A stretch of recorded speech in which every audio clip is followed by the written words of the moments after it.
और सबको आत्मसात करके एक देश में रखे हुए हैं। ऐसे समय में कुछ लोग इस वातावरण को बिगाड़ने के लिए सदा आगे आगे बढ़ते हुए दिखाई देते हैं। अभी बकरीद का अवसर आ रहा है। एक सप्ताह के बाद देश में बकरीद का पर्व मनाया जाएगा। ये पर्व हमारे मुस्लिम समुदाय के लोग मनाते हैं। वो कहते हैं कि किसी समय ईश्वर ने अब्राहम को स्वप्न दे करके कहा कि तुम अपने बेटे की बलि मेरे लिए चढ़ा दो।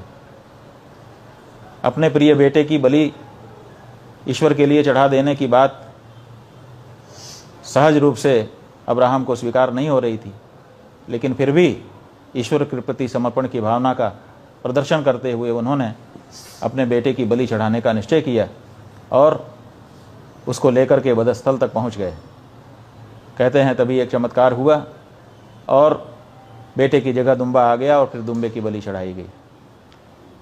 इसी घटना की याद में बकरीद का पर्व मनाया जाता है। ये तो परीक्षा थी अब्राहम की ईश्वर की तरफ से कि उनका कितना समर्पण हमारे प्रति है, अपनी प्रिय से प्रिय वस्तु हमारे लिए छोड़ सकते हैं कि नहीं।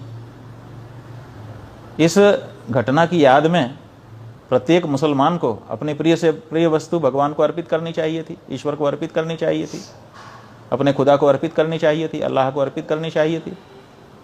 लेकिन प्रिय से प्रिय वस्तु को अर्पित करने का उन्होंने परंपरा नहीं चलाई। उन्होंने परंपरा क्या चला दी कि दुम्बा या बकरा ले जाकर के भगवान के सामने काट देंगे। खैर, ये कैसी परंपरा है ये हम तो नहीं समझ पाते हैं।